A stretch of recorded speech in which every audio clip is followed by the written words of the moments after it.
Assalamualaikum warahmatullahi wabarakatuh. Saya Valen Putri Kinanti Yakub, NIM 2020 53195, Prodi Sistem Informasi, Fakultas Teknik, Universitas Muria Kudus. Saya di sini akan menjelaskan tentang dasar akuntansi. Dasar akuntansi tujuannya: 1. Menguraikan karakteristik sebuah perusahaan. 2. Menguraikan peran akuntansi dalam perusahaan. 3. Menguraikan pentingnya etika bisnis dan prinsip-prinsip dasar perilaku yang etis.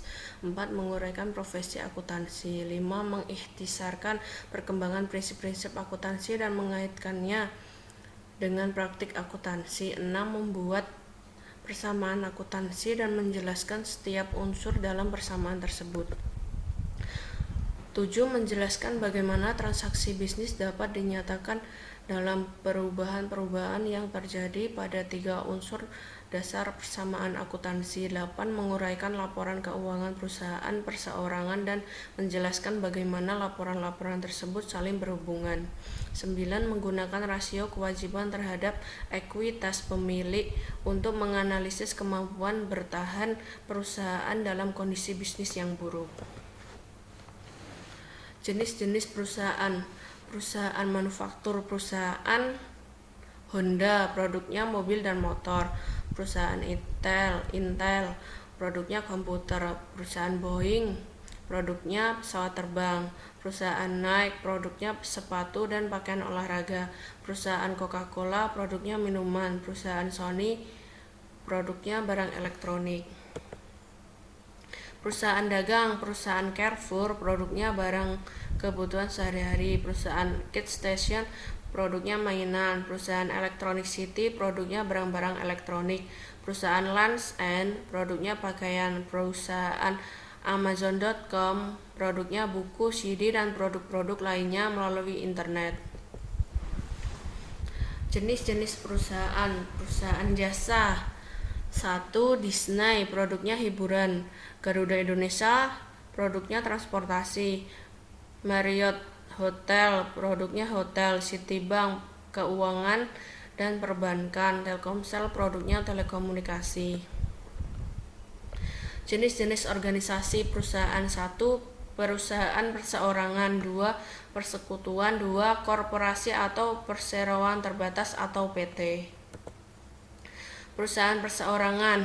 Perusahaan perseorangan dimiliki oleh perorangan atau milik sendiri. Keunggulan: kemudahan pengaturan. 2. Biaya pengelolaan yang rendah. Kelemahan: sumber daya keuangan yang terbatas, kewajiban yang tidak terbatas. Karena di sini adalah perusahaan milik sendiri, jadi pengelolaan biayanya juga sendiri, sumber daya keuangan juga dari diri sendiri atau dari perusahaan itu sendiri. Persekutuan. Persekutuan dimiliki oleh 2 atau lebih individu. Keunggulannya: 1. Memperdaya keuangan yang lebih besar dibandingkan dengan perusahaan perseorangan. 2. Tambahan keahlian manajemen. Kelemahan: kewajiban yang tidak terbatas karena persekutuan ini dimiliki oleh 2 atau lebih perusahaan. Korporasi dibentuk berdasarkan peraturan pemerintah sebagai badan hukum yang terpisah. Keunggulan: kemampuan untuk mendapatkan sumber daya dalam jumlah besar melalui penerbitan saham. Kelemahan: pengenaan pajak ganda. Strategi bisnis. Strategi bisnis adalah serangkaian rencana dan tindakan terintegrasi yang didesain bagi perusahaan sebagai sarana untuk memperoleh keuntungan melebihi pesaingnya sekaligus untuk memaksimalkan laba. Terdiri atas strategi biaya rendah, strategi diferensiasi. Strategi biaya rendah: berdasarkan strategi biaya rendah suatu perusahaan mendesain dan menghasilkan produk atau jasa dengan kualitas yang diterima konsumen pada biaya yang lebih rendah dibandingkan dengan para pesaingnya. Contohnya Lion Air. Kalau dibandingkan dengan Garuda, Lion Air ini biayanya lebih rendah. Contoh kedua, air mineral fit. Dibandingkan dengan Aqua, air mineral fit ini lebih rendah. Strategi diferensiasi. Berdasarkan strategi diferensiasi, sebuah perusahaan mendesain dan menghasilkan produk atau jasa yang memiliki kekhususan atau karakteristik yang unik sedemikian rupa sehingga konsumen bersedia membayar harga yang lebih tinggi dibandingkan harga yang umum. Contohnya, desainer Bian Electrolux. Karena diferensiasi ini menghasilkan produk atau jasa yang mahal. Rantai nilai sebuah perusahaan. Rantai nilai adalah cara yang dilakukan perusahaan untuk memberi nilai tambah bagi pelanggannya melalui pemrosesan input menjadi produk atau jasa. Input, melakukan proses bisnis, melakukan produk atau jasa, dan hasilnya nilai pelanggan.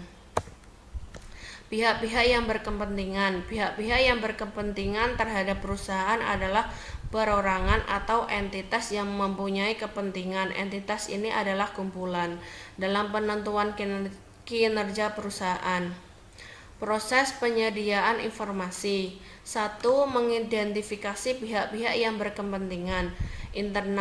Internalnya pemilik, manajer, karyawan.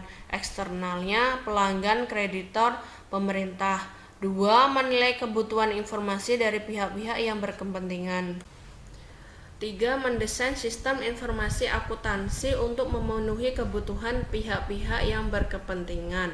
Informasi akuntansi. Di dalam sistem informasi akuntansi ini digunakan untuk mengolah laporan keuangan, khususnya laporan perusahaan, yaitu saldo, neraca, rugi laba, dan lain-lain. 4. Mencatat data ekonomi berkaitan dengan aktivitas dan peristiwa bisnis. 5. Menyusun laporan keuangan untuk pihak yang berkepentingan. Internal pemilik, manajer, karyawan. Eksternal pelanggan, kreditor, pemerintah. Etika bisnis. Prinsip moral yang menjadi dasar bagi perilaku yang etis. 1. Hindari pelanggaran etika yang kecil. 2. Pusatkan perhatian pada reputasi jangka panjang. 3. Bersiaplah menghadapi konsekuensi yang kurang baik bagi diri Anda bila berpegang pada perilaku etis. Profesi akuntansi. Akuntan yang bekerja pada perusahaan bisnis adalah organisasi nirlaba disebut sebagai akuntan swasta. Akuntan dan stafnya yang memberikan jasa akuntansi berdasarkan honor disebut sebagai akuntan publik. Prinsip-prinsip akuntansi yang berlaku umum. 1. Konsep entitas usaha. Konsep ini mengharuskan agar aktivitas usaha dicatat secara terpisah dari aktivitas pihak-pihak yang berkepentingan. 2. Konsep biaya. Konsep biaya adalah dasar untuk mencatat harga pertukaran atau biaya akuisi dan dalam catatan akuntansi. Biaya di sini adalah keluar masuknya uang harus tercatat. Konsep objektivitas. Konsep ini diharuskan agar catatan dan laporan akuntansi didasarkan pada bukti yang objektif. Objektif di sini adalah data yang jelas atau real. 4. Konsep unit pengukuran. Konsep ini mengharuskan data ekonomi dicatat dalam satuan mata uang. Sekian presentasi dari saya untuk menjelaskan dasar akuntansi. Wassalamualaikum warahmatullahi wabarakatuh.